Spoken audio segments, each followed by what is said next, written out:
ഇപ്പോഴും അധികവർക്കുള്ള ഒരു സംശയമാണ്, ഏതാണ് ബെസ്റ്റ് പ്രോട്ടീൻ? പ്രോട്ടീൻ പൗഡർ കഴിച്ച് എന്തെങ്കിലും ദോഷമുണ്ടോ? നാച്ചുറൽ പ്രോട്ടീൻ ആണോ നല്ലത്? ഈ ഒരു വീഡിയോ കണ്ടാൽ നിങ്ങൾക്ക് അതിനൊരു ക്ലാരിറ്റി ഉണ്ടാവും. ഒരു ശരാശരി അഡൽട്ടിന് വേണ്ടത് അവരുടെ ബോഡി വെയ്റ്റിന്റെ ഓരോ കിലോക്കും 0.821 ഗ്രാം പ്രോട്ടീനാണ്. അതായത് 70 കിലോ ഇല്ല ഒരാൾക്ക് 70 ഗ്രാം പ്രോട്ടീൻ ദിവസവും ആവശ്യമാണ്. ഇത് നാച്ചുറലായി കിട്ടാൻ വേണ്ടി ചിക്കൻ, എഗ്ഗ്, ഫിഷ്, പനീർ ഇവയൊക്കെ കഴിക്കാം. പക്ഷേ 70 ഗ്രാം ദിവസവും കിട്ടാൻ വേണ്ടി 12 to 16 എഗ്ഗ് കഴിക്കേണ്ടി വരും. ഇത്രയും ക്വാണ്ടിറ്റി എല്ലാവർക്കും കഴിക്കാൻ പറ്റണമെന്നില്ല. അവിടെയാണ് നമ്മുടെ ഈ പ്രോട്ടീൻ പൗഡറിന്റെ ആവശ്യം. 1. ഇത്രയും ക്വാണ്ടിറ്റി ഫുഡ് കഴിക്കാൻ പറ്റാത്ത ആൾക്കാർ. 2.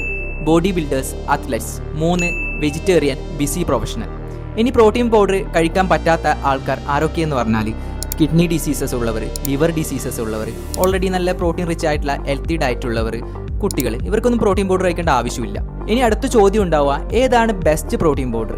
അതിൻ്റെ ഉത്തരം എന്ന് പറയുന്നത്, നിങ്ങൾ ഏത് ബ്രാൻഡ് എടുത്തു കഴിഞ്ഞാലും അതിൻ്റെ ഇൻഗ്രീഡിയൻസ് വായിക്കുക. ഏറ്റവും മിനിമൽ ഇൻഗ്രീഡിയൻസ് ഉള്ളതായിരിക്കും നല്ലൊരു ഓപ്ഷൻ എന്ന് പറയുന്നത്. പക്ഷേ നിങ്ങളൊരു കാര്യം ശ്രദ്ധിക്കുക, നാച്ചുറലായി കിട്ടുന്ന പ്രോട്ടീനാണ് ഏറ്റവും ബെസ്റ്റ് പ്രോട്ടീൻ എന്ന് പറയുന്നത്.